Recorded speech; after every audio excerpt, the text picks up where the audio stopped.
Hello សួស្តីទាំងអស់គ្នាសូមស្វាគមន៍មកកាន់ Khmer School ឥឡូវនេះជួបទៅមេរៀនមួយទៀតតទៅជាមួយនឹង string function ដែរប៉ុន្តែខ្ញុំនឹងបង្ហាញអំពីការប្រើប្រាស់ left string right string ហើយនិង string អូខេអានេះការប៉ັດទៅ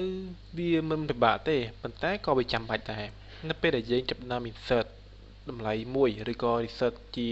តួ character ឲ្យចូលទៅក្នុង database ឬក៏យើងទាញពី database មកវិញឬក៏យើង check validate name validate password ឬក៏ជាលក្ខណៈ security យើងមិនអាចនិយាយបានថាយើងមិនអាចប្រើវាទេដាច់ខាតត្រូវតែប្រើវាឃើញអត់ឧទាហរណ៍ថាខ្ញុំវាយឈ្មោះមួយថាវណ្ណរាបន្តមក space នៅក្នុង text box របស់យើងអញ្ចឹងដល់ពេល insert គឺវា insert ចូលក្នុង database ជាមួយនឹងវណ្ណរាហើយ space ទៀតឃើញអត់តែបើយើងមានអក្សរជាមួយទៀតអូខេហើយយើងអាចនិយាយថាអូខេអានេះគឺ space គឺមានតម្លៃឃើញអត់ដូចជាវណ្ណរាតាអញ្ចឹងទៅអូខេមានថាវាតម្លៃអញ្ចឹងអត់បញ្ហាទេបានន័យថាយើងចូលទៅតាមបញ្ហាចុះបើសិនជាមាន space សងខាងនេះអានេះក៏ space ហើយនេះក៏ space អញ្ចឹងវា space សងខាងអញ្ចឹងដល់ពេលយើងថាឥឡូវខ្ញុំចង់ validate ឬថាគេ insert username password ហើយយើងចង់ check ថាតើ username វា match ជាមួយនឹង username គេបញ្ចូលអត់ដើម្បីធ្វើការ login អូខេបើសិនជា database មាន space បន្តមកទៀតនៅពេលដែលយើងចូលទៅក្នុង validate មានថាគេវាយឈ្មោះគេមកហើយគេ check មើលថាអានេះមាន space ហើយអានេះហើយនៅពេលគេបញ្ចុះអត់មាន space អញ្ចឹងវាដាក់ខុសគ្នាបើខុសគ្នាវាដើរខុសអញ្ចឹងគឺឆ្ងល់ថាអញឈ្មោះខ្ញុំវាយចឹងហើយហើយអ្វីបានជាខ្ញុំ login អត់ចូលគឺដោយសារខុស space ហ្នឹងឯងគេអត់អញ្ចឹងមកគេតម្រូវយើងប្រើ left string right string ហើយនិង string ហ្នឹង string left string នេះមានថាគឺជាការកាត់ space ពីខាងឆ្វេងright string គឺជាការកាត់ខាងស្ដាំនិង string នេះកាត់ space ទាំងសងខាងអូខេអូខេឥឡូវខ្ញុំទីហោម្ដងឧទាហរណ៍ថា $str1 ស្មើនឹងខ្ញុំដាក់ថាវណ្ណរាខ្ញុំ space អូខេអត់ space មួយបន្តមកទៀតខ្ញុំដាក់ថា $str2 ស្មើនឹងគេខ្ញុំដាក់ហៅអូខេនេះជាឈ្មោះរបស់ខ្ញុំឥឡូវនេះខ្ញុំយក string ទាំងពីរបូកបញ្ចូលគ្នាខ្ញុំប្រើគេខ្ញុំប្រើ dot ខ្ញុំដាក់ echo $str1 ចុច $str2 គេអត់អញ្ចឹងដល់ពេលខ្ញុំទៅ web page របស់ខ្ញុំចេះលើឃើញថាវណ្ណរាហៅសួរថាជើងនៅក្នុងហៅនេះគឺមាន space អត់មានទេចឹងកន្លែងមាន space អត់មានន័យថាខ្ញុំបានវាយ space ក្នុងរួចហើយអូខេអត់អញ្ចឹងខ្ញុំមិនចាំបាច់វាយ space នេះទេបើថាខ្ញុំវាយ space ទៀតអូខេអញ្ចឹងដល់ពេលខ្ញុំទៅ web page ដែរន័យថានៅក្នុង browser គឺតម្រូវឲ្យមាន space តែមួយទេអូខេអញ្ចឹងវាពិបាកដល់ពេល login ឧទាហរណ៍ថាខ្ញុំវាយអញ្ចឹងខ្ញុំវាយវណ្ណរាអញ្ចឹង space ចូលក្នុង database ខ្ញុំ register ចូលក្នុង website មួយតែមិនវាយថាវណ្ណរាដល់ space ប៉ុន្តែ developer មិនបាន stream ទេមិនថាមិនបានប្រើ stream ដើម្បីធ្វើការកាត់ space នៅសងខាងទេអញ្ចឹងវានឹង store ចូលក្នុង database អូខេអត់ដល់ពេលវា store ចូលក្នុង database ហើយដល់ពេលដែល user ចាប់ផ្ដើមlogin មិនន័យថា register រួចហើយជាមួយ space ប៉ុន្តែពេល login វិញពេល login user អត់បានប្រើ space អញ្ចឹងទេគឺ user វាយតែឈ្មោះគ្រប់ហើយក៏ click ថា login អញ្ចឹងនៅពេលយើងធ្វើការ validate ថាយើង validate ជាមួយ username របស់ user នៅពេល register ហើយនៅពេល login គឺខុសគ្នាខុសយ៉ាងណានៅពេល register គឺគាត់ប្រើ space ប៉ុន្តែនៅពេលដែលគាត់ login គឺគាត់អត់ប្រើ space ទេគឺវាយគ្រប់វាយចូលម្ដងអូខេអញ្ចឹងនៅពេលគាត់ login គឺ fail ហើយ care វាព្រោះថាខុសគ្នាអូខេ username ខុសគ្នាអញ្ចឹងបានគេតម្រូវឲ្យយើងប្រើ stream left stream and right stream មិនថានៅពេល insert register ឬក៏នៅពេល login ក៏ដោយគឺយើងប្រើ stream ជានិច្ចអូខេអូខេនេះហើយគឺជាការប្រើប្រាស់ stream right stream គឺដាក់ទូសំខាន់មែនតើបាទឥឡូវនេះខ្ញុំមានវណ្ណរាបន្តមកខ្ញុំប្រើ stream វាខ្ញុំដាក់ថា $str1 ស្មើនឹងអូខេខ្ញុំដាក់ left stream អូខេនេះ right stream ដល់កាស្ដាំចឹងដាក់ right stream right stream $str1 ហ្មងអូខេអត់បាទតោះមកខ្ញុំពេលខ្ញុំដាក់ទាំងហើយខ្ញុំដាក់ space នេះនៅពេលខ្ញុំប្រើ function ថា right stream ន័យថាវានឹងកាត់ space នេះចោលហើយវាយកបូកជាមួយហៅអូខេអញ្ចឹងអក្សរពីរនឹងជាប់គ្នាអូខេជាប់គ្នាអត់អូខេអញ្ចឹងនេះហើយគឺជាការប្រើប្រាស់stream គឺវាដាក់ទូសំខាន់មែនតើក្នុងការ insert ចូល database ហ្នឹងហើយនឹង validate វាឧទាហរណ៍ខ្ញុំបើវាចោលខ្ញុំដាក់ space នេះវិញអូខេអញ្ចឹងខ្ញុំKhmerនេះចេញទៅពេល web page គឺនៅ space ដែរធម្មតាគេពីព្រោះថាខ្ញុំយក space អក្សរហៅវិញប៉ុន្តែនៅខ្ញុំ ប្រើគេ function មួយទៀតដើម្បីកាត់ space ពីខាងឆ្វេងគឺយើងប្រើ less l stream វិញដងអូខេប៉ុន្តែសួរថាយើង l stream ទៅលើ vanara ឬ l stream ទៅលើ how គឺ how ដោយសារ how វា space vanara មាន space ទេអញ្ចឹងយើងធ្វើម៉េចអញ្ចឹងយើងត្រូវខាត់វាមកខាងក្រោមនេះបន្ទាប់មកយើងត្រូវដើម stream str2 អូខេអញ្ចឹងពេល refresh page ចប់នេះវិញអូខេបាទឥឡូវគឺថាខ្ញុំចង់កាត់ទៅសងខាងគេអត់បានយើងកាត់ទៅសងខាងក៏បានដែរចេះវិញឬក៏ចេះខ្ញុំដាក់ space កន្លែងនេះ space កន្លែងនេះអញ្ចឹងដល់ពេលដែលខ្ញុំចាប់ដើមកាត់សងខាងខ្ញុំប្រើតា stream ហ្នឹងហើយបើថាខ្ញុំនឹងធ្វើការកាត់ space តាមនេះហើយកន្លែងនេះគេអត់ជាធម្មតាគឺយើងប្រើ stream តែម្ដងដើម្បីធ្វើការ space តាមកន្លែងនេះហើយនៅកន្លែងតែម្ដងគេអត់ទៅ page អូខេធម្មតាអូខេអញ្ចឹងនេះហើយគឺជាការប្រើ stream right stream ហើយនិង stream សូមបញ្ជាក់ឡើងវិញថាការប្រើ left stream ហើយនិង right stream នេះគឺដើរតួសំខាន់នៅក្នុងការ insert ក្នុង database ដើម្បីធ្វើការ make គ្នាបើមិន make គ្នាទេគឺវាអត់ឲ្យបើថាវាអត់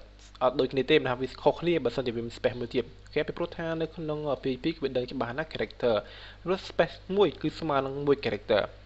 អូខេអត់អូខេអញ្ចឹងមេរៀននេះគឺប៉ុណ្ណឹងទៅនិយាយអំពីការប្រើ left stream right stream ហើយនិង stream អូខេអញ្ចឹងគឺមានក្រោយទៀតអរគុណបាយបាយ Hello ស្រីទាំងអស់គ្នាសូមស្វាគមន៍មកកាន់ Cambodia ម្ដងទៀតឥឡូវនេះចូលទៅ function មួយទៀតទាក់ទងជាមួយនឹងការប្រើ id plus ហើយនិង replace ខ្ញុំសូមបញ្ជាក់ថានៅក្នុងការប្រើ replace ហើយនិង id plus គឺអត់ខុសគ្នាទេគ្រាន់តែនៅក្នុង str_id plus ហ្នឹងគឺប្រើជាមួយនឹង PHP file ហើយចំពោះ str replace នេះគឺប្រើជាមួយ PHP4 ឡើងទៅអូខេអត់អញ្ចឹងដល់ពេលយើងប្រើនេះនៅក្នុង PHP4 វាស្គាល់ទេប៉ុន្តែយើងប្រើនេះក្នុង PHP5 គឺវាស្គាល់អូខេអញ្ចឹងជាធម្មតាយើងប្រើនេះបើយើងប្រើ PHP4 ប៉ុន្តែខ្ញុំបង្រៀនអំពី PHP5 ប៉ុន្តែខ្ញុំអាចបញ្យល់អំពីការប្រើ str replace នេះគឺវាដូចជាមួយនឹងការប្រើ str replace អញ្ចឹងអូខេឧទាហរណ៍ថាខ្ញុំធ្វើការផ្លាស់ប្ដូរពាក្យមួយនៅក្នុងsentence របស់យើងឧទាហរណ៍ថាខ្ញុំដាក់ថា $strខ្ញុំសេពយកមួយថា Hello I am Vanara បន្តមកទៀតខ្ញុំនឹងធ្វើការ replace បែបម៉េចន័យថាខ្ញុំចង់បដូរ hello ទៅជា hi អូខេបានអត់បាទអញ្ចឹងខ្ញុំដាក់ថា $str ស្មើនឹងstr_i replace ក៏បានឬមួយក៏ str replace ក៏បានដែរអូខេដូចគ្នាទេអញ្ចឹងខ្ញុំដាក់ i ឬបាយ PHP5 មិនដាក់មុខកញ្ចក់ពីភាសាតាមទីមួយ search ទីមួយចង់ search យកឲ្យគេទី2ជា replace ចង់ replace មកតែមកជាប្រភេទstring យ៉ាងណាអូខេទីមួយខ្ញុំយក search ពាក្យថា hello អូខេពាក្យណាចាំផ្លាស់ប្ដូរទី2ខ្ញុំចាំជំនួស hello ជាមួយពាក្យថា hi គេអត់បន្តមកទៀតទី3គឺជា string មិនថាគឺជាទីតាំងដែលយើងត្រូវការ search original string ខ្ញុំដាក់ថា $str អូខេអត់បាទអញ្ចឹងដល់ពេលខ្ញុំចាប់តាម echo $str ពេលខ្ញុំទៅ web page អូខេមិនខ្ញុំដាក់មិន hello អូខេមិនខ្ញុំដាក់ថាប្រទេសក្នុងនេះគឺ hello I am Vanara ប៉ុន្តែខ្ញុំបានផ្លាស់ប្ដូរ hello ទៅជា hi វិញអូខេមើលក្នុងប្រតិបត្តិយើងខ្ញុំបដូរជា hello នេះទៅជា hi វិញអូខេអញ្ចឹងនេះហើយគឺជាការប្រើប្រាស់ string id plus ឬក៏ string plus អូខេឥឡូវខ្ញុំលុប i ចឹងដាក់ replace ធម្មតាអូខេអញ្ចឹងពេលខ្ញុំទៅ refresh page ដូចគ្នាអូខេអត់ខុសនេះទេដូចគ្នាទាំងអស់បាទតទៅទៀតអានេះជាការប្រើធម្មតាទេប៉ុន្តែខ្ញុំចង់ដឹងថាឥឡូវខ្ញុំបដូរទៅ hello មួយទេប៉ុន្តែខ្ញុំចង់ដឹងថាខ្ញុំបានបដូរប្រមាណនោះគេថា sentence នោះគឺច្រើនមែនតើវ៉ឺខ្ញុំមានពាក្យ hello ច្រើនដូចជាអានេះក៏ hello ឧទាហរណ៍ណា hello បន្តថាខ្ញុំក៏បានបដូរ hello ប៉ុន្តែខ្ញុំចង់ដឹងចំនួនថាតើខ្ញុំបាន replace ប្រមាណតួហើយប្រមាណតួអក្សរប្រមាណ2ហើយអូខេឥឡូវនេះពេលខ្ញុំទៅ refresh page គឺវាបដូរទាំងអស់ hello ទៅ hi ទាំងអស់ប៉ុន្តែខ្ញុំនឹងធ្វើការcheck ថាតើខ្ញុំបានបដូរប្រមាណពាក្យហើយអញ្ចឹងខ្ញុំក្បៀសខ្ញុំដាក់ថា $count អូខេជា variable មួយទៅទេបន្តមកទៀតខ្ញុំដាក់ក្នុងនេះខ្ញុំ break line មួយ echo break line មួយcount replace number ខ្ញុំចុចជាមួយនឹងដុល្លារ count អូខេអត់ខ្ញុំ break line មួយសិនអូខេអញ្ចឹងពេល refresh page អូខេប្រាប់យើង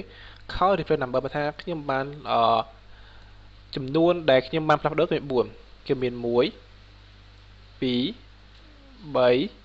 4ត្រង់អូខេ4ប្រកបណាស់ព្រោះក្នុងមាន hello ប៉ុន្មាន hello 1 hello 2 hello 3 hello 4អញ្ចឹងដល់ពេលខ្ញុំចូល refresh ថាបរិមាណចុងក្រោយនេះមានន័យថាជាចំនួនដែលយើងបាន refresh រួចហើយប្រមាណតួអក្សរហើយគឺចំនួន4ពីហើយអូខេជឿថាខ្ញុំលុបវាចោលមួយលុបចោល3ទៅមកខ្ញុំ refresh វិញមើលបានប៉ុន្មាន1គេ1អូខេអញ្ចឹងID replace ដូចគ្នាខ្ញុំប្រើ ID replace គឺដូចគ្នាទេអត់ខុសគ្នាទេពីហ្នឹងពី refresh page ធម្មតាអូខេអញ្ចឹងនេះជាការផ្លាស់ប្ដូរមានន័យថាគឺជាការ replace គេគឺជាការ replace នៅចំនួនពាក្យដែលយើងចង់ replace ថាឥឡូវ hello ខ្ញុំចង់ចំនួនជាមួយ hi បាទវិធីមួយទៀតខ្ញុំអត់ចង់ប្រើហ្នឹងទេគឺខ្ញុំចង់ប្រើវិធីមួយទៀតគឺការ replace array បានអត់បានអូខេអញ្ចឹងខ្ញុំដាក់ថា $arr ស្មើនឹង array ឬដូចថា array ខ្ញុំចង់ replace array ខ្ញុំដាក់ថាទី1ខ្ញុំដាក់ថា red ទី2ខ្ញុំដាក់ថា blue ទី3ខ្ញុំដាក់ថា yellow អូខេឥឡូវខ្ញុំចាប់ដើមវាដាំជាមួយនឹងដុល្លារ AA នេះអូខេអត់ AA នេះបន្ទាប់មកខ្ញុំធ្វើការផ្លាស់ប្ដូរវាដុល្លារ AR ស្មើនឹងខ្ញុំចង់ replace array មិនទៅខ្ញុំដាក់ថា str underscore ចង់ ID replace ក៏បានមក replace ក៏បានដែរទី1ជាភេទដែលចង់ដាក់ខ្ញុំចង់បដូរ blue ជំនួសជាមួយនឹងពាក្យថា yes now I am replace តោះមកខ្ញុំដាក់ថាដុល្លារ ARR បានថាវាគឺជា array តែយើងទៅប្រើ count នេះអូខេខ្ញុំមិនប្រើបានដែរមិញ count បានជាការដងចំនួននៃការផ្លាស់ប្ដូរឯងតោះទៀតខ្ញុំនឹងធ្វើការវាដាំម្ដងទៀតគឺវាដាំជាមួយនឹង array ដែរអូខេឥឡូវchúngមើលវាដោតពេល refresh page អូខេទី1គឺ red blue yellow ប៉ុន្តែនៅពេលខ្ញុំធ្វើការផ្លាស់ប្ដូរអូខេ red blue yellow ផ្លាស់ប្ដូរឡើងណាចេះ string blue array I replace string blue yellow គេដុល្លារ AR ស្មើអូខេចាំមកទៀតអូខេនេះបើថាខ្ញុំធ្វើការផ្លាស់ប្ដូរហើយយើងបានឲ្យតម្លៃនេះស្មើគ្នាព្រោះពេលយើងផ្លាស់ប្ដូរគឺយើងឲ្យតម្លៃស្មើនេះហងអូខេថាឥឡូវនេះគឺមាន red blue ទៅជា now I am replace ហើយនេះ yellow ដែរមិនថាម៉េចព្រោះយើងអាចធ្វើការ replace ជាមួយនឹងពាក្យនៅក្នុង sentence ក៏បានគឺយើងអាចធ្វើការ replace ទៅក្នុង index ឬក៏ធាតុនៅក្នុង array ក៏បានដែរនេះគ្រាន់តែជាការផ្លាស់ប្ដូរនៅ មេថាធាតុតែមួយទេនៅក្នុង array នេះប៉ុន្តែខ្ញុំចង់ធ្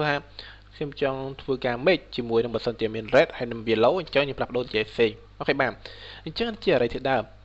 អូខេតោះបាទដុល្លារ find ស្មើនឹង array ខ្ញុំថាខ្ញុំចង់រកពាក្យថា red នៅក្នុង array ទី1ហ្នឹងខ្ញុំចង់រកពាក្យថា yellow អូខេ array ទី2ទៅពេលខ្ញុំដាក់ថា